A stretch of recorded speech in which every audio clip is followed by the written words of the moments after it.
Hi, I'm Dr. Avanti Kumar Singh. In over 20 years of practicing both Western medicine and Eastern healing traditions, the most important thing that I've learned is that healing is a journey we take together. So on this podcast, I'll be demystifying Ayurveda and other integrated medicine, showing how these simple, ancient practices are the keys to unlocking a healthy modern life. We are all healing catalysts because healing starts within.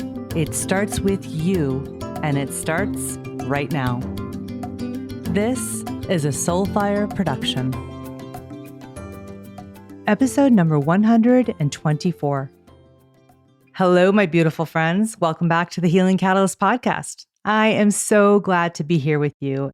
And today, we're going to shake things up a bit because we're going to flip the script on something that you thought you knew the definition of, which is softness. Okay, I know that you're thinking, you're going to do a whole episode on softness? What? Yes, stay with me here. Because think about it. We're told to push hard, show no weakness, and always be on our game. But what if I told you that there's a secret weapon that has been overlooked, which is softness? And this is where we're going to flip the script. Softness is not about being weak or passive. Instead, softness is about power and grace and strength. And believe it or not, it's how we can avoid the burnout that so many of us experience in our day-to-day lives. And if you're not convinced, I promise that you will be by the end of this episode, because today I'm joined by my friend Tara Stiles, who's going to show us how softness isn't just something we can apply to yoga, but that it's a game changer for all of life. From gliding through work meetings with less tension to mastering daily tasks with a sense of calm, we're going to explore how softness can seriously up our game, not just on the mat, but in all of life.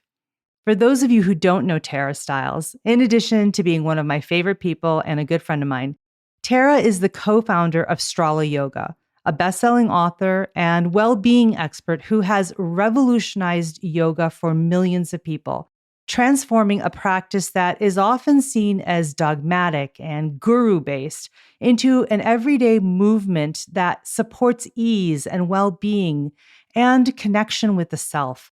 She is a sought-after speaker on topics of entrepreneurship, health, and well-being, and has authored several best-selling books, including her most recent book, Clean Mind, Clean Body.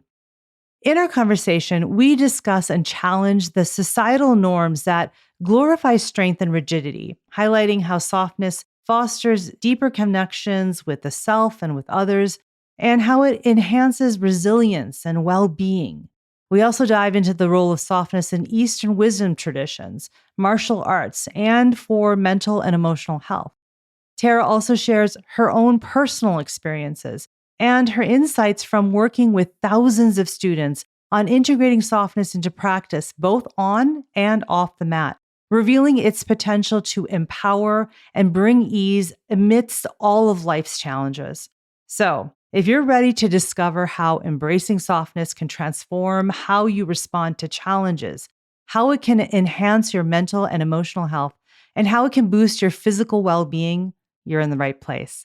I am so incredibly excited to bring you my beautiful conversation with my beautiful friend, Tara Stiles, about living a more empowered and balanced life as we explore the true power of softness. Hi, Tara. I'm so happy to see you. Oh, you're the best. My goodness. Any chance to hang out with you is always making my day. Oh, same for me. I'm so excited. We just actually did another recording right before this, so we are spending all day together today. So I love it. I'm so excited. Thank you so much for being here. I'm so excited to do this episode with you and have this conversation. It's actually comes out of, a talk that we had during a walk and talk when I was talking on the phone with you, talking about just stuff in life. And we started talking about this idea of softness and how to embrace softness in a world that is really hard, but also about empowerment and all these different things. And so I thought, let's do this on the podcast. So Thank you for offering to do it on the podcast. I appreciate it. Oh my gosh, you're the best. And it really gives me so much practice to talk about it because it's such a challenging concept for everybody that I talk to about it. Not you, because you're like, yes, Yeah. softness, but Yeah. softness is a challenge. And it's been a good challenge for me to work Yeah. with. So thank you for the Yeah. chance. No, I'm super excited about it. But I want to start before we go into softness, because I think this idea of softness comes from sort of a phrase that you're really well known for. And because you talk about it a lot, which is ease. You really emphasize the idea of ease in movement over getting into specific forms or poses or being all strict about the traditional yoga poses and the alignment and this and that. And it's about ease. So, how do you think ease empowers people in their practice of yoga or in their daily lives, taking yoga off the mat? How do you think that idea of ease sort of helps people? Yeah, I think it always, well, I don't know about always, but when I first started learning about yoga, I had a really great sort of non-famous yoga teacher, kind of looked like Jack Tripper from Three's Company. And he was sitting at the front of the room, sort of happy for no reason and full of ease. And I thought, okay, why didn't anybody tell me this? I mean, Right. that was my first, like, no. Yeah. And it really was this radiating of ease. And I knew about that from dance. I knew because that was my whole life up until that moment was movement and dance. And a lot of people now that know that I have a dance background would say, oh, yoga is so opposite of dance and yoga is so rigid and dance is so not rigid. I was like, well, we're people and we're all kind of rigid. Yeah. you know? Tell So, me about it. but with dance, obviously it's a very challenging art form, but you can't be rigid. It doesn't work if you're rigid, just like everything else. So you have to learn something through practice for a very long time and every day doing it, but you're doing it with ease. Otherwise, you can't do it. You will break. You will break, your hips, your ankles, everything breaks. It won't also look beautiful. And that's, the thing of the dance. You want it to look graceful, but you have to be graceful to look graceful. There's no one or the other. So that always sort of made sense to me. Although it's hard, it needs to be with ease. So I thought that first yoga class, yes, this is a practice that's just all about ease. Mhm. And then I started taking every yoga that I could find and just learned, oh, people are neurotic. It's not that I had a great yoga teacher who was not as neurotic. So I learned that maybe this is the reason why my friends and family aren't practicing yoga now. So I wanted to really emulate that first teacher and bring ease into not just into yoga, but into people's lives through this experience of this practice that I was falling in love with so much. So ease has become my main excitement through yoga. Even now I'll meet people that know a little bit about me and they say, oh, you're that yoga chick or whatever. Oh, it must be so exhausting to lead so many yoga classes all the time, to travel and do this. I said, well, I can't do it with rigidity and stress. Otherwise, I can't do it. I physically wouldn't be able to do it, especially as you get older. It has to be even with more ease. So ease is completely necessary to make anything happen. And we can kind of get away with it without the ease for a little bit of time. We can cheat ourselves. We can kind of do things with more tension or more force. But eventually, that's why burnout happens. Eventually, that's why breakdown and little injuries happen because of a huge lack of ease. So I'm all for, being the ambassador for ease any day. Yeah, I what I'm hearing or what's coming up for me as you're saying that is that it's not only ease in the movements, but it's also ease in your mind. It's like how you're thinking about it also, right? How you're approaching things. That's what I'm sort of getting from what you're saying, that it's also a mindset, right? Yeah, I learned this sort of physically, and then now that these things get more and more popular and science loves to explain them, which is amazing. It has to be a mindset first and then your body kind of follows. Maybe it can go the other way around, but Right. that's always been the most interesting to me. It's sort of like, why aren't we moving with ease? We're doing it because there's something going on here. We're not at ease in our mind. And how do we get there? It's not just like, okay, be at ease. It's sort of, do you feel safe? What's going on? Can you focus something on how you're moving really well through whatever you're doing? And all of a sudden that feels nice and good and full of ease. And maybe that makes you a little bit more safe to trust it the next time it comes up in a yoga movement or class or in a meeting or another situation in life. It's sort of retraining your reaction to yourself sort of all the time. Right. Yeah. I think it's also connected to being aware because, you start to notice that, right? Because you'll notice the rigidity versus the ease. Like, how are you moving? How are you looking at things if you are aware? Otherwise, you can just go through life being rigid and hurting yourself in all kinds of ways, right? Physically, metaphorically, emotionally, spiritually, the whole thing. But for me, what I think connects so much to me is that, in Ayurveda, it's about, or the way that I look at it and teach it and come at it is that Ayurveda is about living consciously with awareness, right? In why am I doing the things I'm doing? Why am I not doing the things I'm not doing, right? Why am I making the choices I'm making? How does it make me feel? And so what you're kind of saying also kind of aligns with that for me, which is probably why I love what you do and I connect with your work and with you so much, is that this idea of ease is only going to happen if you're aware of, are you at ease, feeling ease, or are you feeling rigidity, in hardness, like you have to be aware to even make a change or to adjust.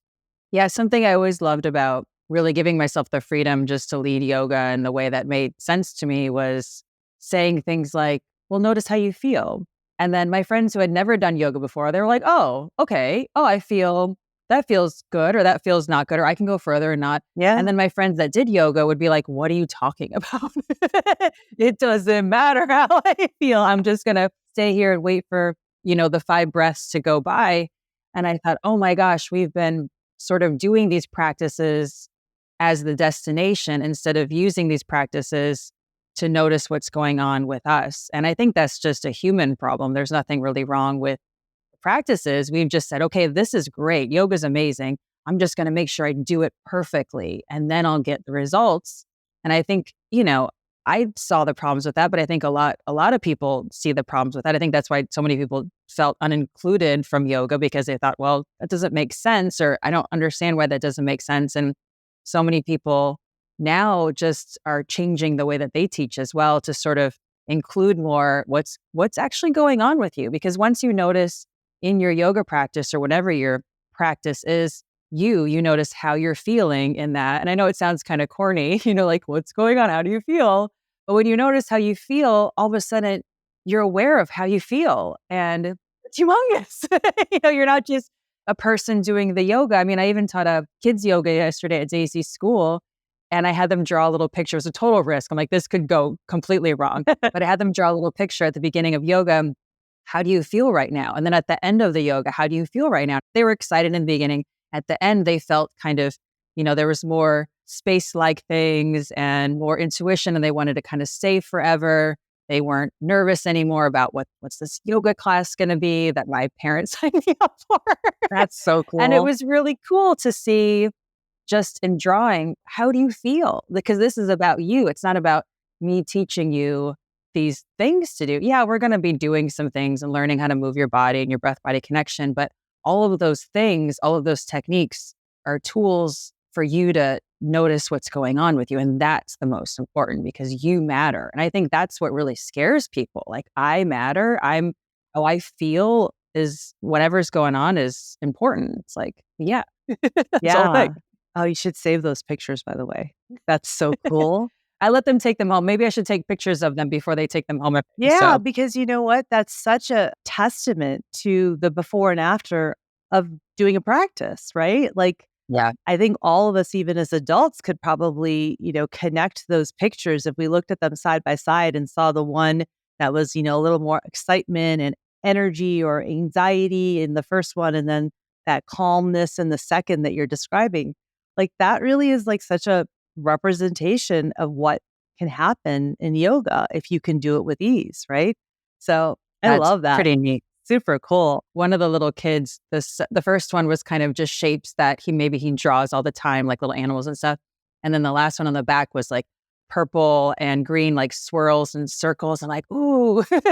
Yeah. There's the inner space and all Right. of these things. And then a lot of them kind of drew more abstract things. And they're little kids, pre-K, kindergarten, first grade. But, what I love about you is you teach so many things, but then you keep saying, well, take all this stuff, but bring it into you. And you're the wise one inside. So it's cool to see all little wise ones. I don't know about that, but You do. okay, so we've talked about ease. So now I want to talk about this concept of softness because you brought this up in our conversation on our walk and talk. And I was so intrigued by like what you were talking about with softness. So first let's start with, what do you mean by softness? And then maybe you could talk about how is that related to ease or like how did you get to softness from ease? How do those kind of go together? So what is softness first? Yeah. So softness is that readiness, that practice that kind of becomes your whole lifestyle that makes you connected to your whole self. And I think that kind of, for me, it was definitely like the next step of ease. Ease was like my gateway Yeah. sort of into understanding, well, we can do things with ease, but softness is the thing that we're doing, whether it's on accident or on purpose, when the thing that we're doing to make us feel at ease. And softness is that being ready, that being movable without necessarily moving. It's the state of the trees before the breeze comes. It's the everything that makes everything possible.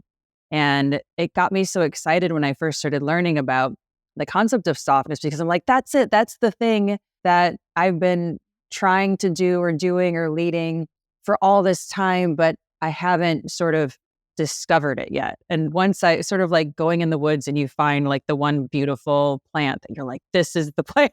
Yeah. And for me, that's softness because it's without softness, nothing is possible. You need to be movable in order to be moved emotionally by your breath, by yourself, to be moved by another person, to move your body, to move your whole self as one, to allow your breath to move you.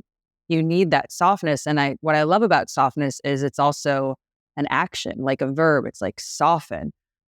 Yeah. Okay. And then we can all do that too. It doesn't need to be, obviously, you can do it in yoga. And that's the thing that I do and teach and share. But you can do that all the time. And that's really exciting to me. Wow. So your description of the tree before the wind comes, that is like so beautiful. I totally, as soon as you said that, I was like, oh, I get what she's saying. So because the tree can be moved, like it has that quality of softness. And so then when the breeze comes, it can move. And that's what you're saying is that if you can be in that state, in that quality of softness, you can be moved just easily with ease, Easily. Yeah. right? And that's what happens to all of us when we feel calm and Yeah. relaxed. When you're with a good friend, when I'm with you right now, it's easy for me to be moved by you and what you say, and I feel more connected.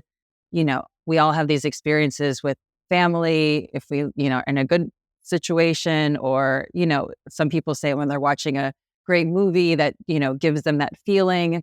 We all relate to this, but what's so exciting to me about softness is it's something that you can literally do all the time by bending yourself a little bit, giving yourself that moment of checking in. Am I swayable right now, or am I holding extra tension? Am I in a comfortable body position that's going to allow everything to work? Or am I kind of, tweaked up a little bit? Am I going into a habit of sitting in a way? Or is my pinky holding extra tension? Where is it? It's sort of getting curious about where you're off and not judging it, but saying, oh, of course, I can always get in a better body position. I can always get more comfortable. And then it's like, okay, now the work is to find that perfect body position for right now and say, okay, this is good. Now I can soften myself and watch the breeze come, watch my breath move me. And so much more becomes possible once you get into that state. And if you get out of it, you can get right back in the next time you are aware, which is, what you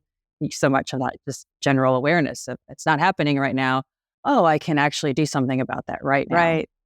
It's beautiful and I understand it. And here's where I'm going to challenge you, right? Because there are so many societal norms, especially in Western society, around strength and power and, these words, heart, like, there's all these words we use that are associated with being successful, productive, all of those things that feel so at odds and actually opposite to softness. And so, how do we navigate that, especially as women, right? As those of us who, identify as women, how do we even do that? And actually, probably even for men who want to have both, that softness in the world, it's actually in some ways probably even more challenging.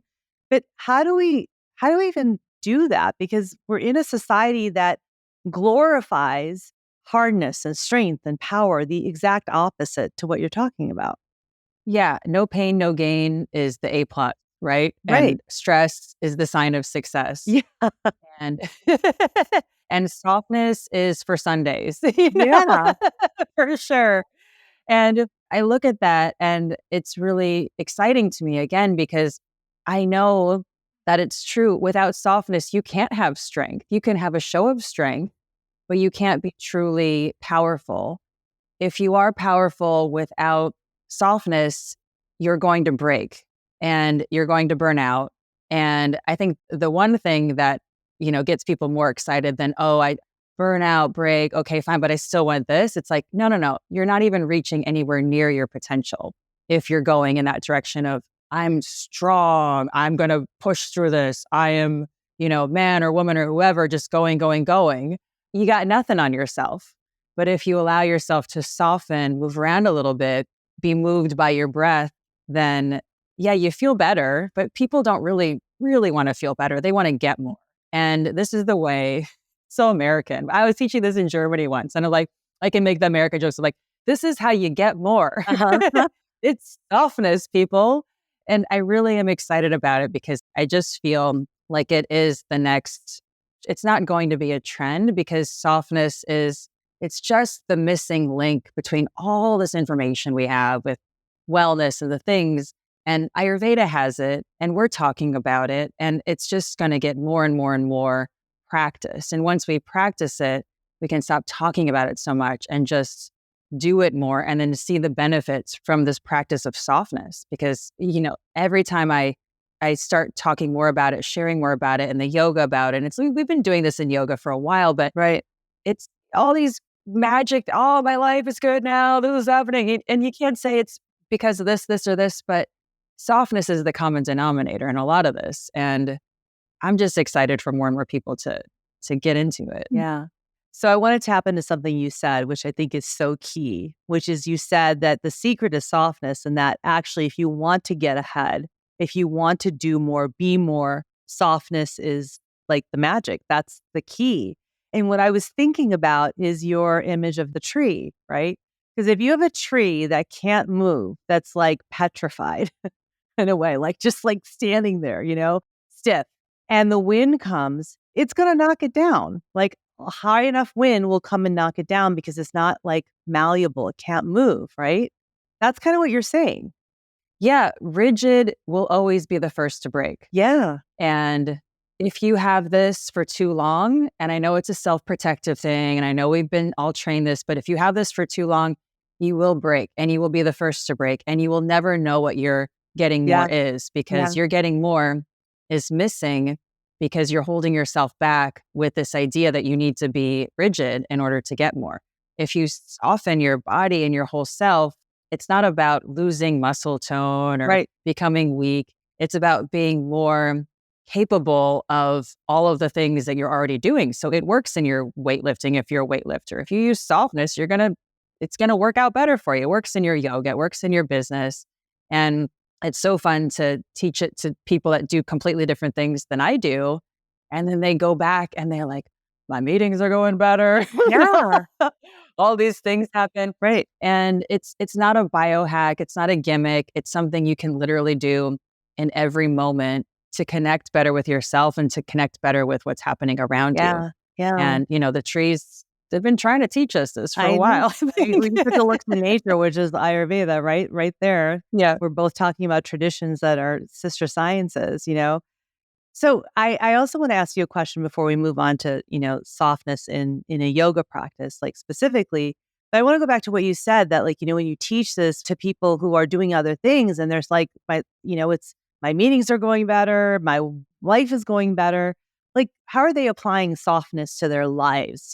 Let's get away from like maybe even how you're moving, but how are they applying it to other things that they're doing? I'm really curious. Like, what have you heard from people?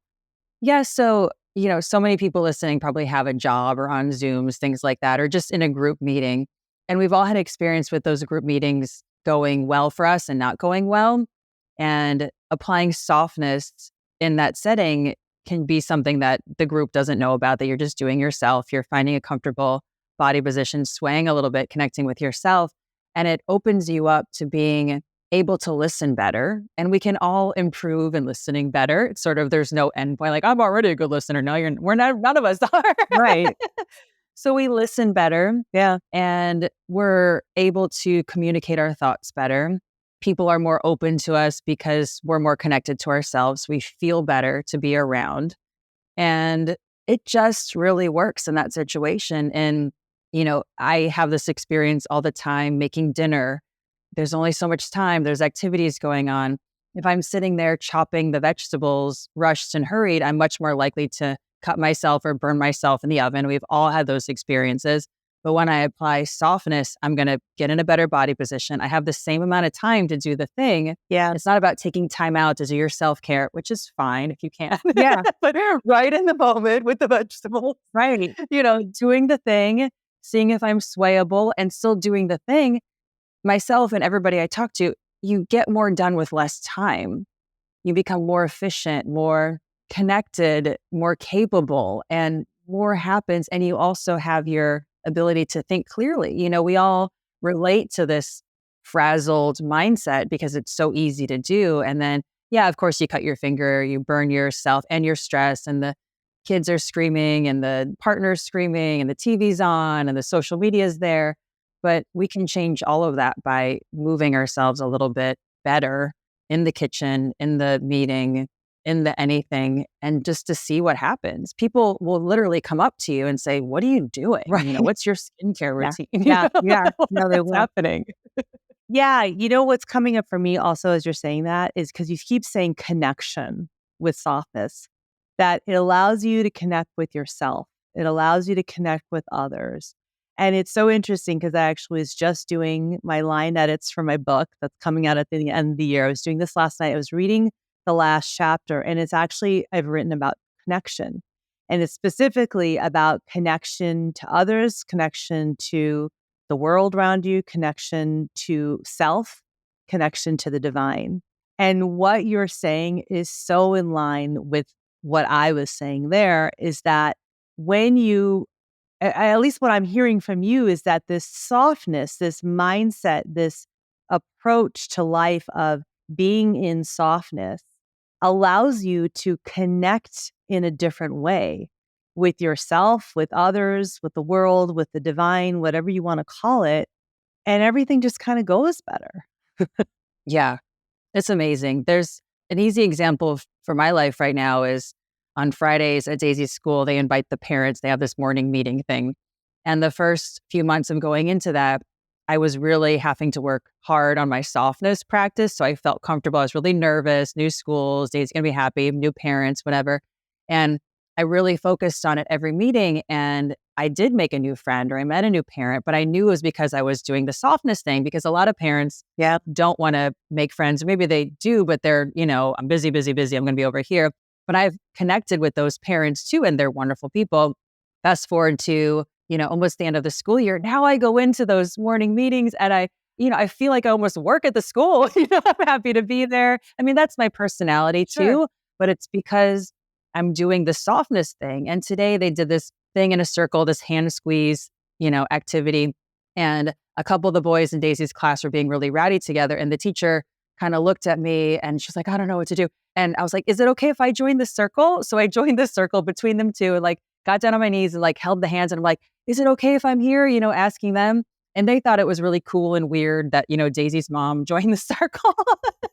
But it was better for me too, because I didn't have to feel nervous that they were acting, inappropriately. And, the teacher was upset. But I just said, I can do something about this and it'll make me feel better. And maybe it'll make them feel better. Yeah. And we ended up having a great time. And it's just a little moment. It's not like anybody looked at that moment and said, oh, Tara's doing this big thing. But for me, it was nice to know that my softness was affecting Other people. my experience and my experience with the other people in that room, whether, it doesn't need to be, a big deal, but all of those little moments in our lives feel something for us. We have those moments where we feel good at the grocery store because somebody opened the door for us. And we can really create those literally all of the time. And life starts to feel really miraculous and beautiful and joyful. Yeah.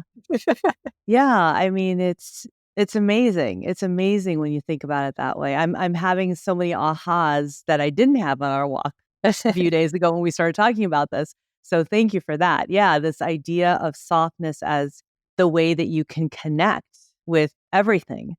It's like you're inviting a space for that to happen by becoming soft, by having softness. And I guess, that's the other thing is like, how do you say the word without like all the negative connotations that are, with softness? Like you said, Sundays are for softness or, stop being so soft or whatever. And it's always like looked at as this negative, weak sort of thing.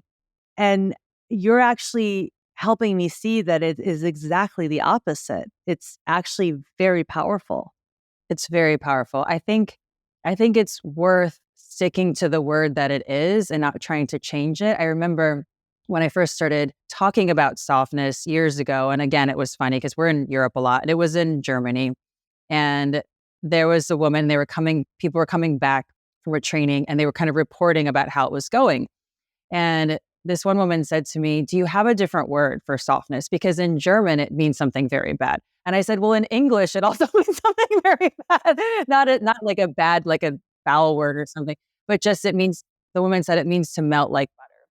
And I said, well, you don't need to tell people to soften. It's a verb, but you can, bend and move. And there's so many ways to go about it. But it's sort of reframing our minds about this thing that's amazing. It's sort of like maybe 15 years ago, the word wellness really didn't exist. And people might have thought that was, woo-woo or strange or something back then. But I really do think the feeling about the word will change because it's just what it is. I mean, it says this in Ayurveda and Tai Chi and Shiatsu and right, not so much the yoga that I've read and learned, but I think it's in there too somewhere. But softness is necessary for anything to happen. And it's just the right word. I wouldn't want to kind of, try to change it feels like it would make it less powerful. Yeah, no, I agree 100% with you. I mean, that's what I'm saying is that I think it's redefining, how we look at that word and seeing that it is so incredibly powerful. It's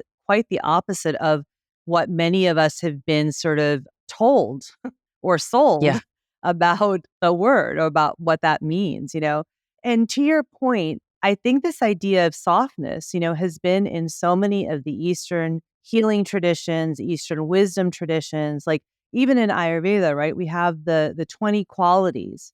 There's 10 pairs of opposites, and soft is one of those, soft and hard. And again, if you remember in Ayurveda, nothing is good or bad. It's not like one's better than the other. They're just opposites, and you use them to balance yourself. Sometimes you need to add more soft. Sometimes you need to add more hard, depending on what's going on with you, what time of the year it is, what time of life it is, right? And so soft in Ayurveda or in India and South Asia doesn't have a negative or a weak connotation to it, which I'm assuming, I don't know, but I'm going to ask you, is that true of like in Tai Chi and Qigong and, sort of the traditions that I know a lot of Strala of your yoga sort of style and practice and teaching has a huge emphasis and like incorporates those wisdom traditions. So is soft something that you kind of learned from that? Yeah. I mean, I think it's something I've been, chasing or searching for so long, but it was really Mike telling me, yeah, this is Tai Chi, Tara. I'm like, well, I gotta learn Tai Chi then. And then Sam, our shiatsu teacher, would always say everything that you're sort of trying to do and, doing pretty well. He would say, oh, you're doing a good job on that. that's shiatsu, that's softness. And I would say, okay, let me go dive into this more. And, specifically with Tai Chi and the connection, it doesn't work. And this is what's so, it can be funny in so many ways, because if you just kind of push buttons in the meridians, it doesn't work. It's like the meridian is the spot, but you can't just mechanically push it with a robot and have something to happen. Right. You have to make a connection with yourself, be at ease, be soft, and then make that connection either with your own, point or your own meridian or with another person. It literally doesn't work. So you can't sort of perform softness. And then with Tai Chi too, I mean, I think Mike always yells at me. He's like, stop overusing the word ninja. But I'm like, but people like me relate to that. Like you see a ninja and you're like, oh yeah, the ninja's cool, like Kung Fu Panda. Right. So Kung Fu Panda and the ninjas, all the people, doing all of these really intense martial arts, they're not overworking at all. And I think that's so much of softness. They're doing these, what looks like, unattainable things, but they're not using one bit of extra effort. They're doing them with softness. And we, as outsiders, look at something like that and say, oh, that looks so tough. That looks so strong.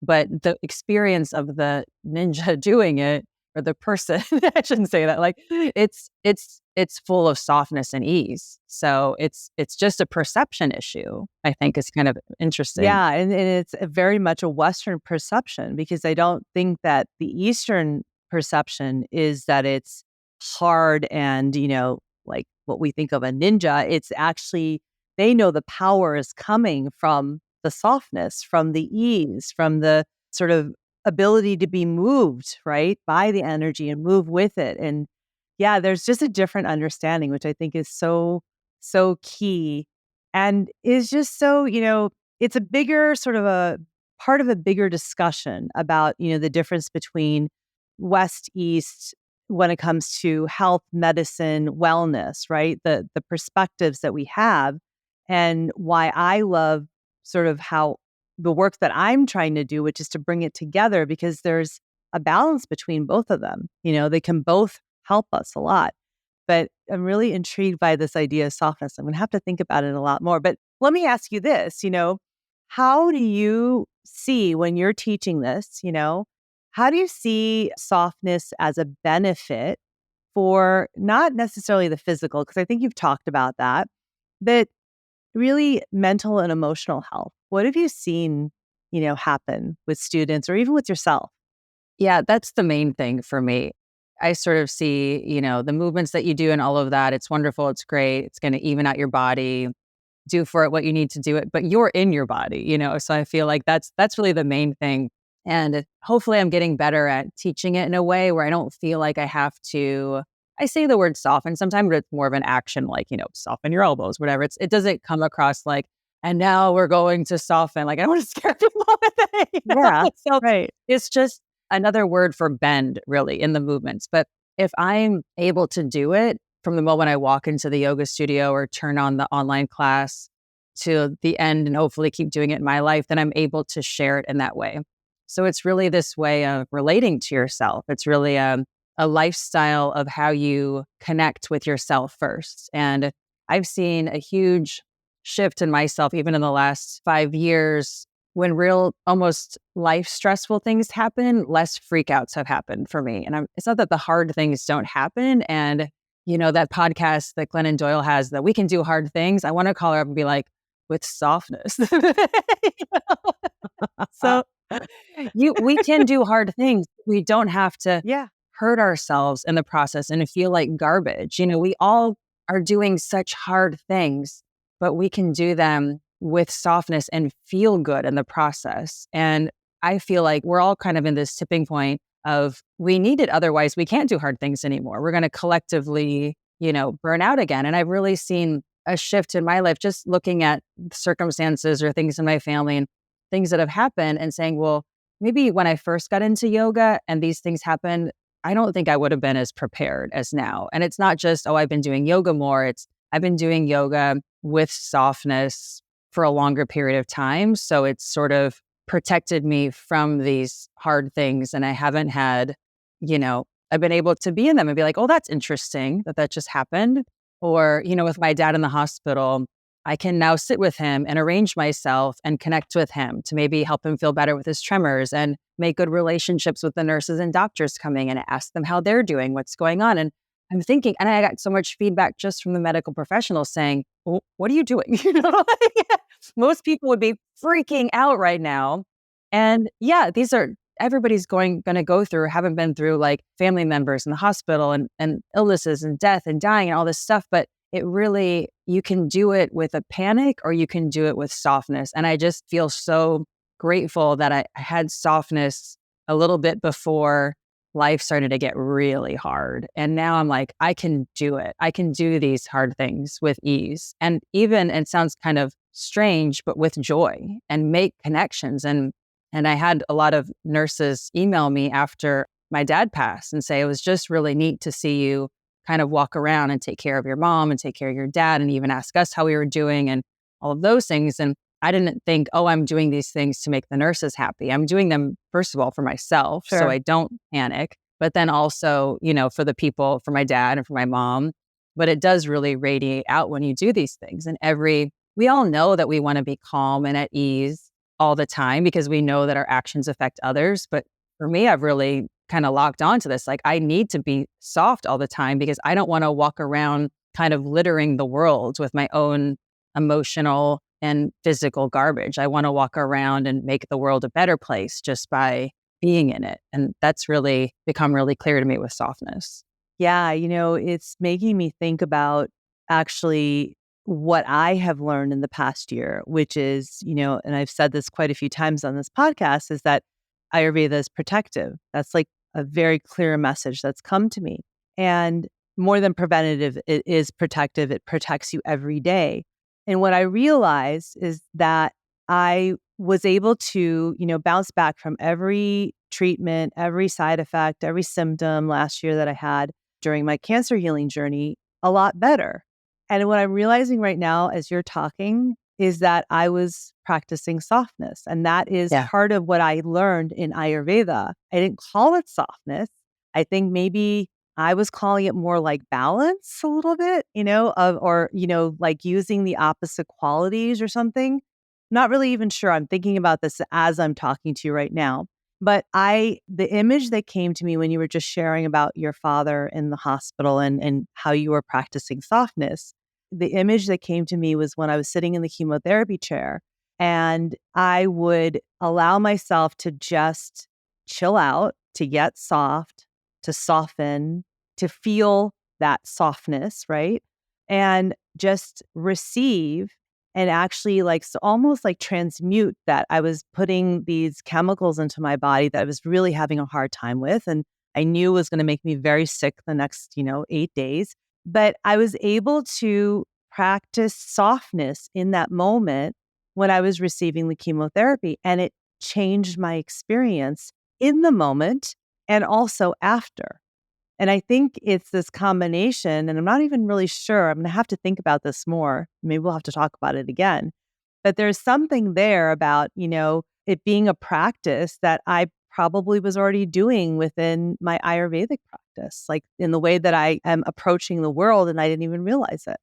I don't know. Yeah, that makes a lot of sense. Yeah, I remember you sharing that with me about kind of just imagining golden light going through you. And it makes perfect sense for you. But I could imagine feeling sorry for the other people maybe in that hospital at the same time that didn't have that. So they're getting that, treatment, but also panicked about it at the same time. And, we don't have a lot of science around that yet, but because the treatment's supposed to work and it still will do the things. But if you're tense and rigid and panicked, there's got to be, it's not safe to say that yet. Oh, it's not going to work as well. Sure. But what you're saying with the softness and the ease and the chilling out, you had a really wonderful outcome that is probably more predictably good than being panicked.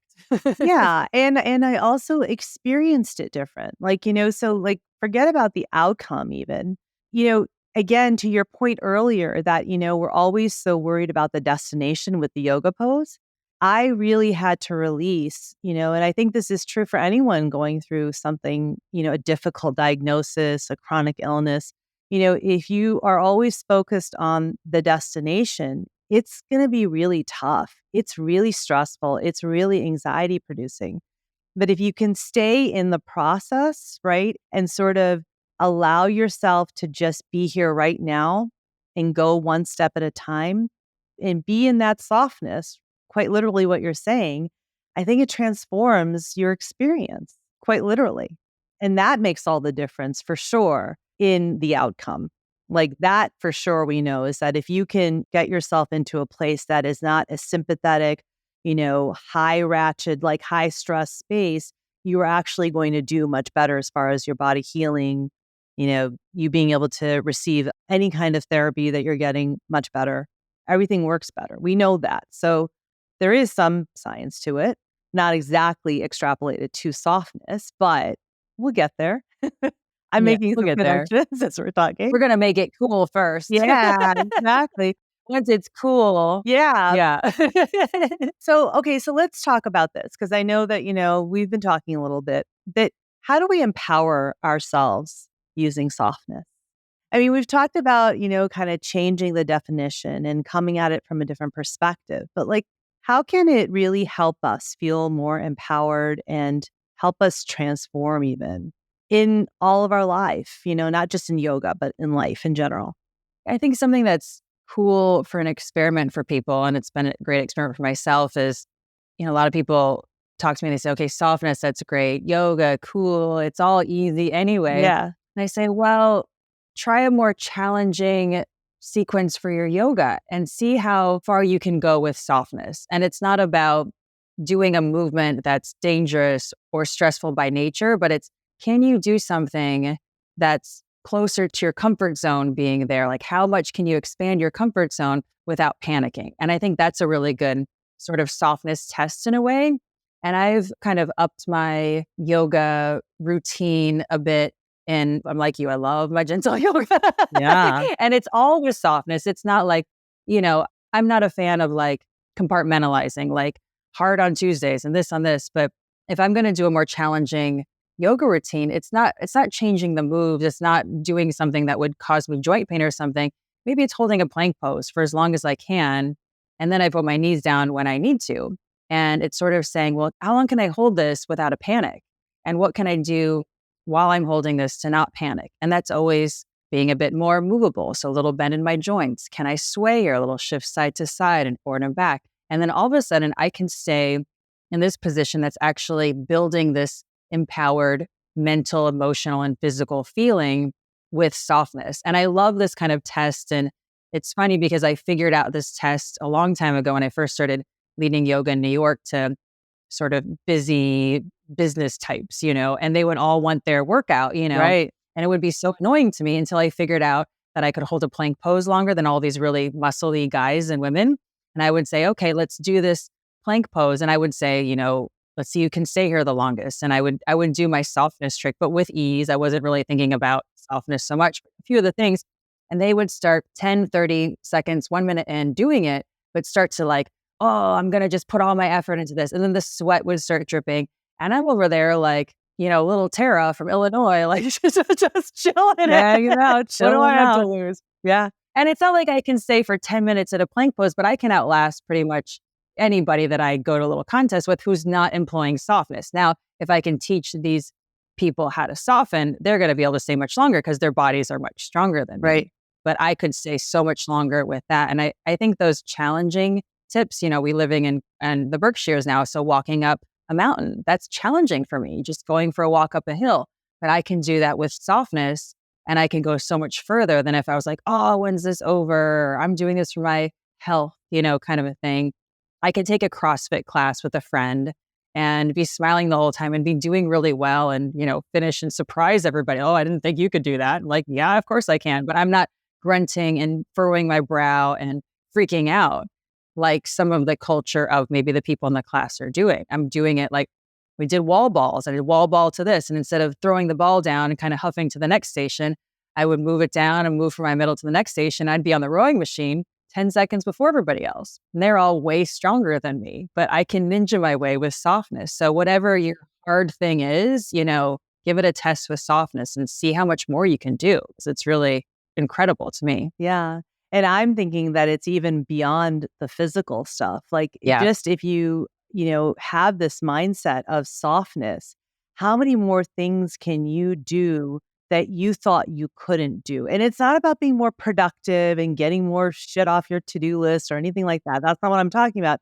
I'm talking about how can you stretch yourself to a place where you thought you wouldn't be able to get to, whether it means like understanding something that you're reading better, or maybe writing, a couple more pages of something that you have been working on, or, you know, getting a little further in some organization project that wanted to do, like things that you want to do, not necessarily that you have to do. Cooking, making a recipe that you thought, oh my gosh, I don't even know how to do half of those things, or whatever it is. Like, I feel like you could apply this to so many things in your life and just surprise yourself of like what you're saying, how much more you can do. Yeah, if you start doing it, it sort of just starts to trickle in all the places. And I Yeah, think, yeah, you can start it in the kitchen by bending yourself a little bit and chop the veggies like that. You can start it in your yoga practice, or you can start it in your hike up a hill, but you'll start to see yourself doing these things in all the situations. And then, yeah, wherever you were sort of lacking before, I mean, when my schedule gets busy, the sort of before softness Tara version, I can imagine being frustrated, not getting as much done, staying up late, these kinds of things. And now I get everything done that I need to get done. Maybe I'm even not doing some of the things that I don't need to do. Maybe those aren't even making it to my right. plate now. And then when I'm tired, I can rest. I can go to bed. And I think that's huge too for your body and your mind to be in sync. It's time to rest now. And you taught me so much of that with Ayurveda being like, all right, day's over, I've done the thing. That's it. And that's so much of what we can learn from this application of softness too. It just has this way of bringing harmony to wherever it was lacking in your Yeah. life. Yeah. I love it. I just have one more question because I really want to come back to this connection piece. And so I'm thinking about, community and environment. Like, how do you think that affects softness, or like having a lifestyle or a mindset around softness? What have you seen? Yeah, I mean, I feel like the luckiest person in the world. Like I have my dream life. I've always wanted to meet people different from myself all around the world. And with the yoga, with Strala, and I think this is literally because of softness, because there's lots of nice yoga communities that, I'd be happy to be a part of. I don't need to lead everything. But this community that sort of come together that have, little blips around the world. Oh, softness. It's kind of interesting. And to see the ripple effect of people working together or just people in a room doing this. And then, we've rented out studios to have trainings in. Then the front desk would say, your group is really nice. What's going on? Or even people walking by and looking in the window saying, that looks nice. Is that a class I can come to tomorrow? And we've gotten feedback from local cafes. The people in your group come in and they don't leave a mess. Usually people leave this huge mess. And I don't give a talk like, okay, don't leave a mess when you go, pick up your yoga. We don't have to have these, Right. rules and regulations. I mean, it doesn't have to be, don't talk to people in this way, talk to people this way. These things are kind of, and it sounds strange, but understood because we're practicing taking care of ourselves and listening to ourselves and noticing how we feel and softness. And then when you do that in a group, you're kind of bounced around by everybody else doing it. So it has this way of bringing out the best in you. I know it sounds so corny, but No, it no. feels so good to be around other people also doing this. Then you can go back into your life where you feel like, oh, maybe I'm the only one practicing softness. And it's okay. You don't feel a burden. It's not like, oh, why isn't everybody else happy, or taking care of themselves? You feel like, oh, I have some energy now. I can go into this meeting. I'm the only one doing softness, but I'm going to get all these people to do it just by me doing it. And then we're going to keep going from there. Yeah. So, Yeah. And so it's like the community that you've built that's all practicing this with you also fuels you, sort of like you bank up that fuel and then you go back into your life and you're able to spread it more, to everybody else. And I think that's very true. I mean, I feel that with you. Honestly, I've told you this so many times that I will do any collaboration, like anything you want to do. If you want me to talk to your community or do a class, anything, I will always do it because I feel that way. I feel that connection. I feel that softness. And I'm using this word now because now I understand what you mean by it, really understand it. Like, I feel that from you and the community that you've created. And who doesn't want to be around that? Like, it's joyful. It's inspiring. It feels good. Yeah, all the things. So, I think it's really neat to share with people that when you start doing it, the people around you feel better, which is good for you. like, yeah. like no one wants to be at the family reunion with everybody being stressed out. But if you can be the one person at the family reunion that's taking care of themselves, you're going to have a better time at the family reunion. It doesn't mean that you're going to fix everybody's wacky life, but it's going to be good for you. So I think it really takes people out of this mode of, oh, I have to fix everybody. You don't have to fix anybody. Just focus on yourself, and that anything and everything good will happen because you're doing it for yourself. And I think that's a lot of the rewiring around selfish too. It's sort of, we've been so deprogrammed to listen to ourselves. That's been told to so many of us that that's a negative thing, or that's against being a good person even. And it's really held us back from really just taking good care and connecting with ourselves so we can make those better connections with people around us. Yeah. That feels like a good place to end our conversation because, like, mic drop. That was beautiful. I'm so inspired by this talk. I'm going to be thinking about this for a couple of days, couple of weeks. And yeah, thank you. This has been really, really enlightening. And just, I love this frame and this perspective. And I'm going to really lean into it. So thank you, Tara. I really appreciate it. Oh, you're the best. I'm excited. Just hang out with you and do this all together, really. Yeah. So thank you. Thank you. Thanks again for listening to The Healing Catalyst. If you love what you heard, please hit follow and pass it along to a friend. And if you're feeling really inspired, please rate and review so that others can find this podcast more easily. To learn more, head to avantikumarsingh.com. And to connect with me directly, find me on Instagram at AvantiKumarSingh. I'll be back next week and hope that you will be too. Until then, remember, with the right catalyst, you have the power to activate your own healing, because healing starts within.